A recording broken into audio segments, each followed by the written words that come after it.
سلام بچه‌ها، خسته نباشید. امروز اومدیم با ویدئوی حل نمونه سوالات فصل 4 ریاضی 11 سری سومش. خیلی خوشحالم می‌کنید که همین الان ویدیو رو لایک کنید، کانال من رو سابسکرایب کنید و اون زنگوله نوتیفیکیشن رو هم بزنید. راستی اگه ویدئوی جنبندی فصل 4 رو ندیدید الان این بالا براتون میادش، حتما اول اون رو ببینید بعدم بیاین سراغ این ویدیو. خب این ویدیو کلاً اومدیم رسم تابع وای مساوی سینوس x و انتقالش رو اومدیم توضیح دادیم. توی ویدیوهای بعدی در مورد رسم تابع وای مساوی کوسینوس x و انتقالش میایم توضیح میدیم. میایم سراغ سوال اول. گفته با ذکر دلیل مشخص کنید کدام یکی از گزاره‌های زیر درست و کدام نادرست میباشد. گفته دامنه تابع وای مساوی سینوس x برابر r و برد آن بازه منفی 1 تا 1 میباشد. خب این عبارت درست هستش و میایم نمودار رو رسم میکنیم.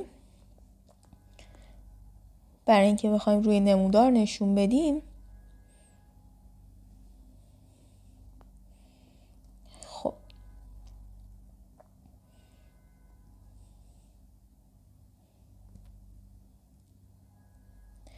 اینجا پی دوم، اینجا پی، سه پی دوم و دو پی هستش. اینجا هم میایم میگیم منفی پی دوم.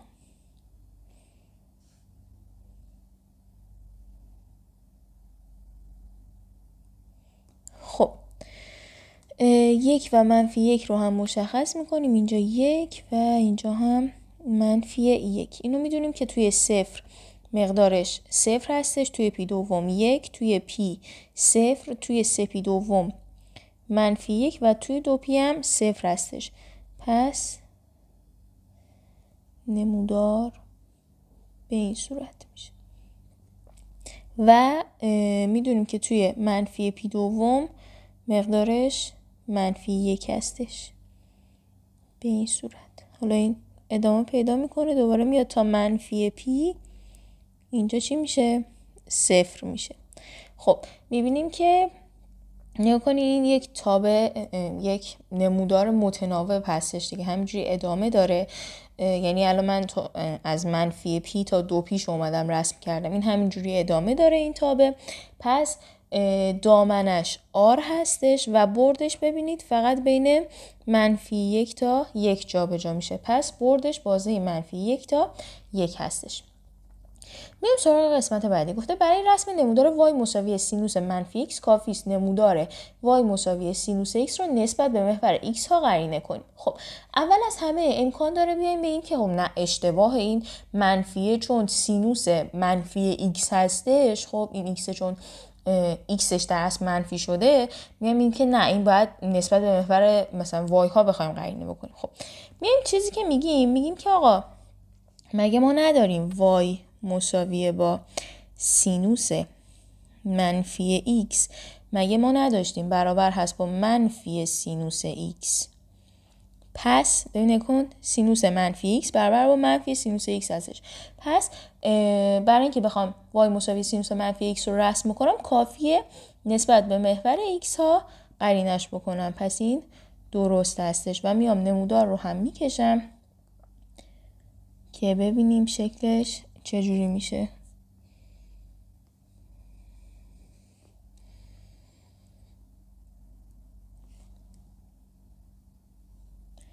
اینجا پی دوم، پی، سه پی دوم، دو پی.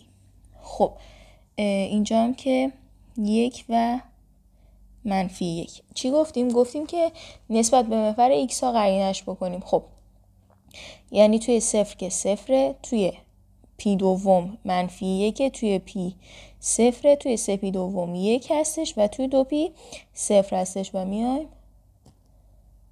نمودارش رو رسم میکنیم. خب به این صورت میشه.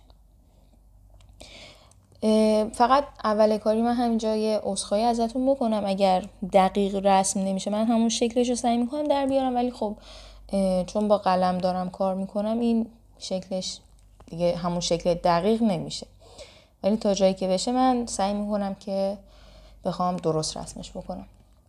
خب پس چی شد؟ این شدش وای مساویه با منفی سینوس x یا همون سینوس منفی x. خب ببینید درست هم هست. در واقع اگر من بیام اینو قرینش هم بکنم نسبت به محور وای ها، باز هم همین شکل در میادش. خب بیایم سراغ قسمت جیم. گفته نمودار تابع وای مساوی 4 تا سینوس x به علاوه 1 از نقطه چی میگذره؟ پی شیشم و 4 میگذره. خب پس میام میگم آقا به جای xش میذارم پی شیشم، به جای وایش میذارم 4. میام میگم 4 آیا مساوی هستش با 4 تا سینوس پی شیشم به علاوه 1. سینوس پی شیشم چند هستش؟ 30 درجه هستش. سینوس 30 درجه رو پارسال خوندیم برابر با 1/2 هستش. پس میشه 4 ضرب در 1/2 به علاوه 1 میشه 4/2 که در اصل میشه 2 به علاوه 1 که برابر با 3 میشه که مساوی نیستش با 4. پس این عبارت میشه نادرست. در اصل از نقطه چی میگذره؟ پی شیشم و 3 میگذره. خب میریم سراغ قسمت بعدی. گفته نمودار تابع وای مساوی سینوس x در نقاطی به طول x مساوی 2 کاپی به علاوه پی دوم دارای بیشترین مقدار هستش. خب 2 کاپی به علاوه پی دوم یعنی چی؟ یعنی مضارب زوج پی به علاوه پی دوم. خب بیایم جای پی عدد، جای کا عدد بدیم ببینیم که منظورش چه نقاطی هستش. یک بار کا رو میدیم، گفته کامون هم عضو زد باشه دیگه. خب یعنی هم منفی ها رو شامل میشه، هم صفر هم مثبت ها رو شامل میشه. یک بار کامون رو میدیم 0، خود x مون میشه پی دوم. خب وای مساوی سینوس x توی پی دوم چی هستش؟ 1 هستش، بیشترین مقدار رو داره. پس این تا اینجا درسته. کا رو میدیم چی؟ میدیم 1. در اصل چی میشه؟ x مون برابر میشه با 2 پی به علاوه پی دوم که میشه چی؟ در اصل 5 تا پی دوم. یه بار کامون رو میدیم چی؟ منفی 1. x مون میشه چی؟ میشه منفی 2 پی به علاوه پی دوم که این چی میشه؟ میشه منفی 3 تا پی دوم. خب ببینید اگر از مثبت ها بخوام برم، خب کارو الان 1 دادم شد 2 پی به علاوه پی دوم. کارو 2 بدم میشه 4 پی به علاوه پی دوم. خب هی داره مضارب زوج پی رو با پی دوم جمع میکنه. یعنی چی؟ ما اینجا الان توی نمودار داشتیم دیگه. ببین توی 0 تا 2 پی نمودارمون به این شکله. دوباره از 2 پی تا 4 پی نمودارمون به همین شکل هستش. خب به خاطر همین مثلا می اومدیم میگفتیم که توی مثلا نمونه سوال قبلی می اومدیم میگفتیم اگر به همون داده باشه سینوس، به این صورت به همون داده باشه سینوس مثلا 2 پی به علاوه پی دوم، میایم میگیم چی؟ این 2 پی رو خط میزنیم، مضارب زوج پی در اصل یک دوره اضافه زدنه. خب در اصل میایم میگیم این همون برابر هست با سینوس پی دوم. خب پس تا اینجایی که کاهامون مثبت باشه این درست هستش این عبارت. خب دارای بیشترین مقدار. میایم سراغ منفیا. باز برای منفیا ببینید که میگیم سینوس منفی 2 پی به علاوه پی دوم. درسته؟ مضارب چی هستش؟ بازم زوج پی هستش. درسته؟ مضارب زوج پی هستش که خلاف اون جهتی که ما میچرخیدیم میچرخه. پس بازم اینو ما میتونیم خط بزنیم. اینم برابر هستش با همون عبارتی که داریم، برابر هست با سینوس پی دوم. خب پس کلن نمودار تابع وای مساوی سینوس x در نقاطی به طول 2 کاپی به علاوه پی دوم اگر کامون عضو زد باشه دارای بیشترین مقدار هستش و این عبارت درسته. میایم سراغ سوال بعدی. توی این سوال دیگه کامل توضیح میدیم که چجوری با انتقال میتونیم نمودارهای سینوس رو بخوایم رسمش بکنیم. اولش گفته که وای مساوی هستش با سینوس x به علاوه 1. خب این سینوس x که جداست، خب ببین در اصل مثل چی بودش؟ مثلا مثل این که به همون میگفت x2 به علاوه 1. میومدیم چی کار میکردیم؟ نمودار x2 رو یک واحد میبردیم به سمت بالا. الان اینم دقیقا همینه، یک واحد به سمت بالا میره. خب پس خود نمودار y مساوی سینوس x رو میایم رسمش میکنیم. اینجا هست پی دوم، اینجا هست 3 تا پی دوم، اینجا 1 و -1. خود سینوس x رو میایم رسمش میکنیم. فعلا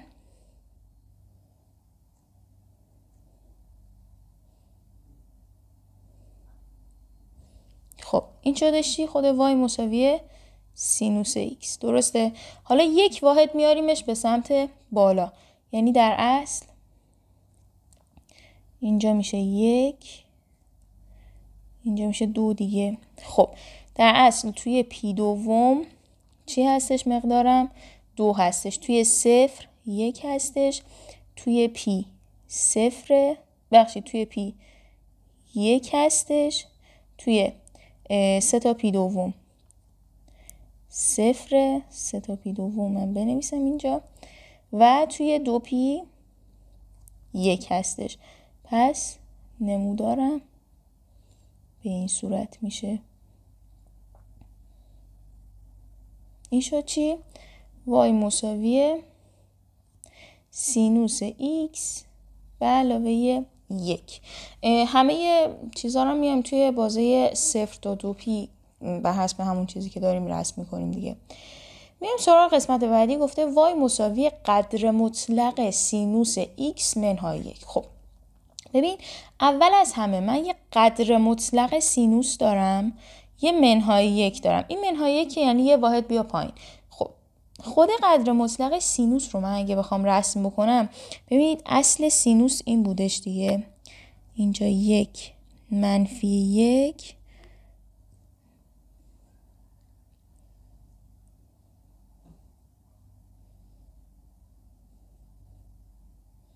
خب به این صورت بود. درسته؟ خب قدر مطلق چی کار میکردش؟ میگفتش هر جای نمودار که پایین محور x هست رو تو بیا حذفش بکن، قرینش رو بیا توی بالا رسم بکن. پس بالای محور رسمش بکن.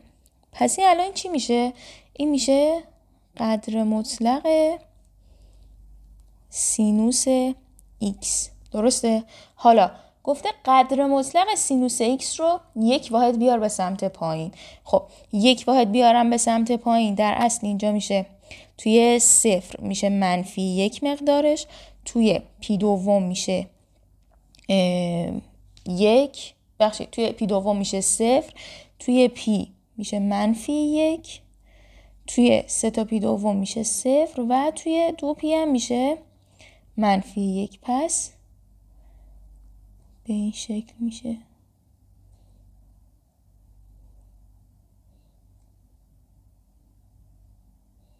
این شدش چی؟ قدر مطلق سینوس x منهای 1. یک واحد میاریمش به سمت پایین. میایم سراغ بعدی.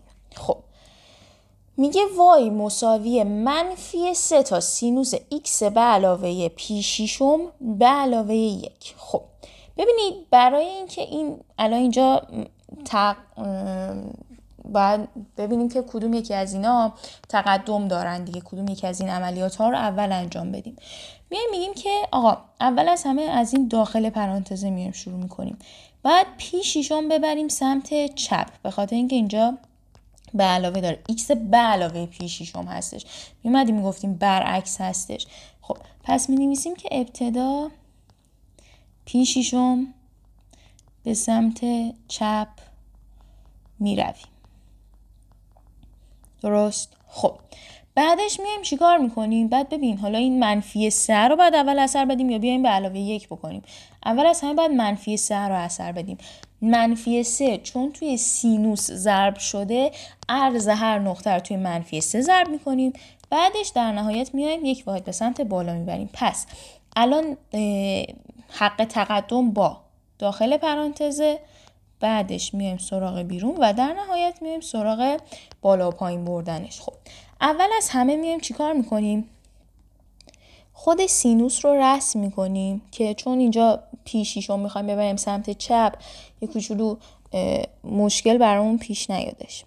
اینجا 1 -1. خب این خوده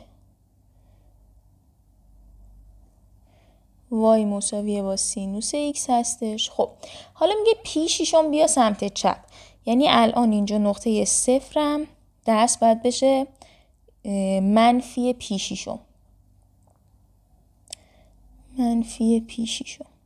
به جای این نقطه صفرم، به جای پی دوم در اصل میشه پی دوم منهای پیشیشم دیگه. میشه چی؟ این یه مخرج مشترک بگیریم میشه 2 تا پی شیشم، یعنی در اصل میشه پی سوم. اینجا میشه پی سوم. خب به جای پی، خب توی پی سوم در اصل مقدارش چی هستش؟ 1 هستش.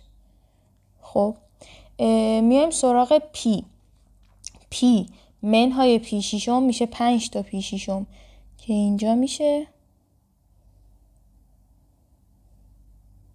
توی 5 پی شیشم مقدارش 0 هستش. ببین تا الان به این صورت میشه.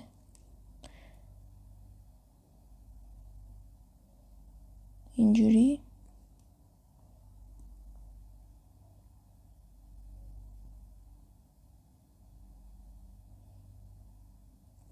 خب و میایم سراغ نقطه بعدی. 3 تا پی دوم اینجاست دیگه، میشه 3 تا پی دوم منهای پی شیشم. چی میشه؟ میایم یه مخرج مشترک میگیریم، درست هست 9 تا پی دوم 9 تا پی شیشم منهای پی شیشم میشه 8 پی شیشم. خب که اینجا میشه ببین نگاه، هی یه پی شیشم هی داریم میریم عقب دیگه، درسته؟ اینجا میشه 8 تا پی شیشم که توش مقدارش چند هستش؟ -1 هستش. و در نهایت 2 پی منهای پی شیشم که میشه 11 تا پی شیشم. 11 پی شیشم و مقدارش 0 میشه. اینم شد نمودارم. خب این عدداش مهمه دیگه. منفی پی شیشم، پی سوم، 5 تا پی شیشم، 8 تا پی شیشم و 11 تا پی شیشم. میایم سراغ بعدیش. تا الان چیکار کردیم؟ پی شیشم آوردیم سمت چپ. حالا باید چیکار کنیم؟ ارزها رو قدم دوم ارزها رو توی -3 ضرب بکنیم. خب یعنی ببین با این نقاط هم دیگه کاری ندارم. منفی پی شیشم، پی سوم، 5 تا پی شیشم، 8 تا پی شیشم و 11 پی شیشم دیگه سر جاشه. فقط ارزش رو باید ضرب در 3 بکنم، یعنی ضرب در -3 در اصل بکنم. یعنی اگه اینجا 1 بعد بشه -3. خب پس بیام من نقاط رو بذارم اینجا. منفی پی شیشم، پی سوم اینجا میشه، بعد اینجا میشه 5 تا پی شیشم، 8 تا پی شیشم، یا میتونیم 4 تا پی سوم هم بنویسیم، ما فرقی نداره. و اینجا هم 11 تا پی شیشم. خب بعد ارزها رو ضرب در چی بکنیم؟ -3 بکنیم. خب اگر اینجا 1 باشه، 2 اینجا 3 و -1 -2 و اینجا میشه -3. خب توی منفی پی شیشم مقدارش 0 بود. خب ارزش رو ضرب در 0 بکنم بازم میشه 0. توی پی سوم مقدارش 1 بود دیگه، میاد میشه -3. توی 5 تا پی شیشم 0 بود، میاد میشه 0 بازم. توی 8 تا پی شیشم مقدارش نگاه -1 بود اینجا دیگه، توی -3 اگر ضربش بکنیم میشه -3 میشه اینجا. و در نهایت 11 تا پی شیشم هم که 0 بودش و به این صورت میشه.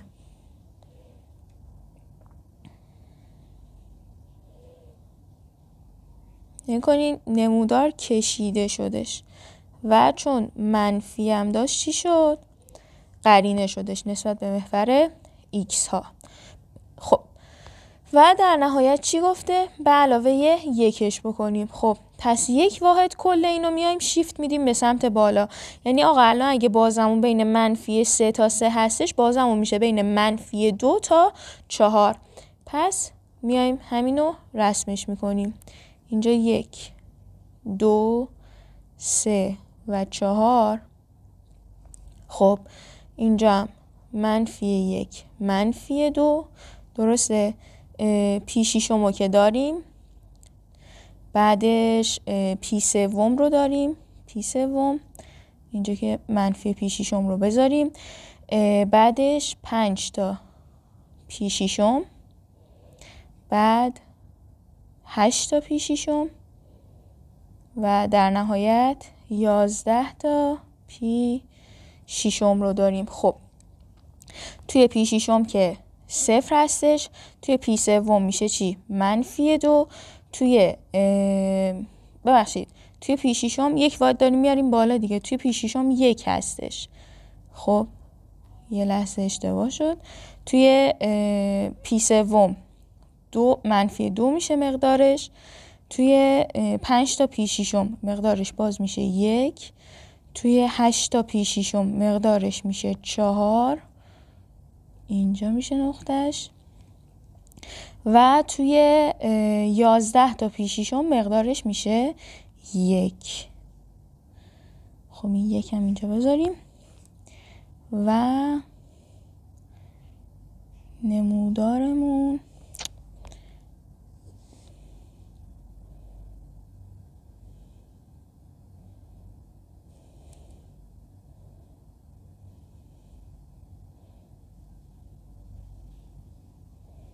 به این صورت میشه. این میشه y مساویه با -3 تا سینوس x به علاوه پی شیشم به علاوه 1. خب پس چیکار کردیم؟ یک دور دیگه توضیح میدیم. قدم اول اومدیم پی شیشم آوردیم سمت چپ. خب نمودار رو به خاطر x به علاوه پی شیشم بودش. بعدش اومدیم ارزها رو ضرب در -3 کردیم. یعنی در اصل میتونیم بگیم که آقا ارزها رو اومدیم ضرب در 3 کردیم و نمودار رو قرینه کردیم نسبت به محور x ها و در نهایت اومدیم 1 واحد آوردیم به سمت بالا. پس این شد نمودار y مساوی -3 تا سینوس x به علاوه پی شیشم به علاوه 1. خب میایم سراغ قسمت بعدی. گفته y مساویه با سینوس -x. خب الان اون بالا رسمش کردیم. y مساویه با سینوس -x میدونیم که برابر هست با منفی سینوس x. خب پس در اصل میایم چیکار میکنیم؟ منفی سینوس x رو رسم میکنیم. توی پی دوم میشه -1، توی پی میشه باز 0، توی 3 تا پی دوم میشه 1 و توی 2 پی هم میشه 0. این هست y مساویه با سینوس -x. میایم سراغ قسمت بعدی. به هم گفته نمودار تابع y مساویه با a سینوس x به علاوه b به صورت مقابل است. مقادیر a و b را به دست آورید. خب اول از همه میدونم که نمودارم اومده از چه نقطه گذشته؟ نگاه، از نقطه 0 و 1 گذشته. خب نقطه 0 و 1 رو میام جایگذاری میکنم، یعنی در اصل میشه، بذار نقطه 0 و 1 رو بنویسم. در اصل میام میگم وایش که 1 هستش مساوی هستش با a سینوس صفر به علاوه بی. خب از اینجا آ سینوس صفر که کلا میشه صفر، پس از اینجا بیمون برابر با 1 میشه. بی رو به دست آوردم. حالا میایم سراغ یه نقطه دیگه. به هم نقطه پی دوم و منفی 1 رو داده. خب پس میام نقطه پی دوم و منفی 1 رو می نویسم. میام میگم که آقا منفی 1 مساوی هستش با آ سینوس پی دوم به علاوه بی. خب سینوس پی دوم که میدونم چی هستش، بیم هم که 1 هستش دیگه، درسته؟ میام 1 رو می نویسم. سینوس پی دوم 1 هستش، پس از اینجا منفی 1 مساوی هستش با آ به علاوه 1. آمون برابر با منفی 2 میشه. پس کلا نمودارم به صورت وای مساوی منفی 2 تا سینوس ایکس به علاوه 1 هستش. اینم از این. میایم سراغ سوال 4. گفته بیشترین و کمترین مقدار هر یک از ثوابت زیر را به دست آورید. خب گفته وای مساویه با 3 تا سینوس ایکس منهای 2. خب اینو میدونم که سینوس ایکس همواره بین چی هستش؟ 1 و منفی 1 هستش. یعنی در اصل ماکسیموم سینوس ایکس چی هستش؟ 1 هستش، درسته؟ خب میتونم به این صورت بیام بنویسم. بیام بگم که خود سینوس ایکس بین منفی 1 و 1 هستش. خب پس از اینجا من میام چیکار میکنم؟ اول از همه طرفین رو ضرب در 3 میکنم. پس 3 تا سینوس ایکس بین منفی 3 تا 3 هستش و میام منهای 2 میکنم طرفین رو.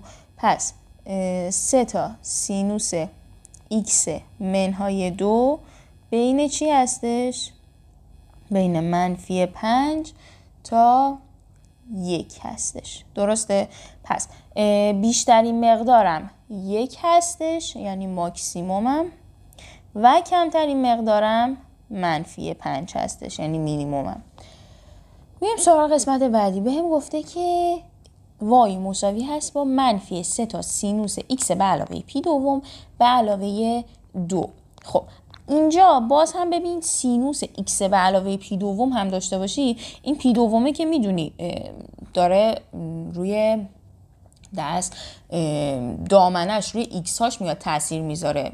به سمت چپ داریم پی دوم میبریم، روی خود وای هامون تأثیری نداره که. خب پس در اصل اینو همون میتونیم سینوس مثلا یه تی در نظر بگیریم. باز الان این همین میشه. میگیم آقا سینوس ایکس به علاوه پی دوم باز هم بین چی هستش؟ منفی 1 تا 1 هستش، درسته؟ پس چی میشه؟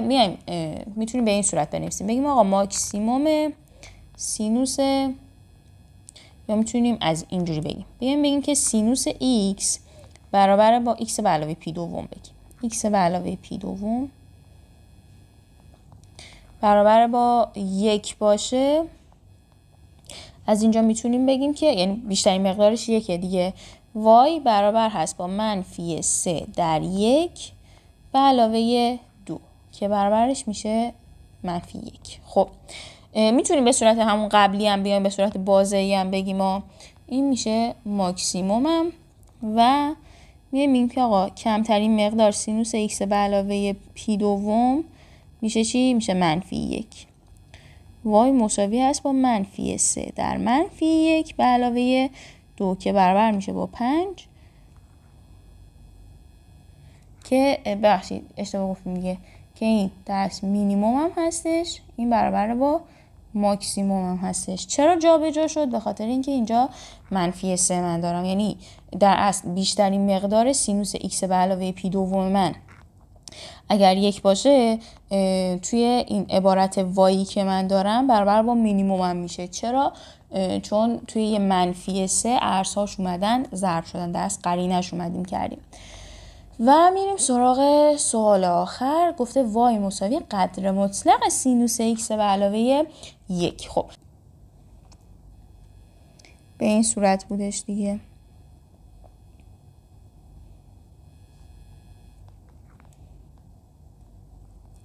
اینجا اگر پی دوم پی 3 تا پی دوم و 2 پی بود. به این صورت بود که اینجا 0 میشد، توی پی دوم 1 میشد، توی پی 0 3 پی دوم باز 1 و 2 پی 0. ببین به این صورت بود نمودارش، درسته؟ خب این همواره بین چی هستش؟ بیشترین مقدارش 1 هست و کمترین مقدارش 0 هستش. پس میایم در اصل میگیم که قدر مطلق سینوس x برابر با 1 باشه، ماکسیمومش 1 دیگه. خب y برابر میشه با 1 به علاوه 1 میشه 2 که این هست ماکسیموممون. ببین نگاه این نموداره رو یه واحد ببریم سمت بالا دیگه. خب و اگر داشته باشیم قدر مطلق سینوس xش هم بذاریم برابر با 0، کمترین مقدارش 0، وایمون برابر میشه با 0 به علاوه 1 یعنی میشه 1 که میشه مینیموممون.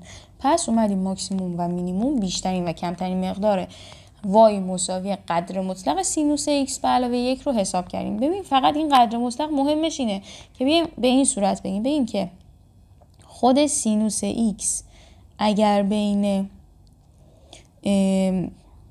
-1 تا 1 مطلق سینوس x بین چی میشه؟ 0 تا 1 میشه، یعنی کمترین مقدارش 0 هستش و بیشترین مقدارش 1 میشه. میتونیم به این صورت هم بنویسیم و در نهایت بیایم اینو به علاوه 1ش بکنیم، یعنی بیایم بگیم که قدر مطلق سینوس x به علاوه 1 طرفین رو به علاوه 1 میکنیم دیگه، بین 1 تا 2 هست و مقدار مینیموم و ماکسیموم به دست میادش.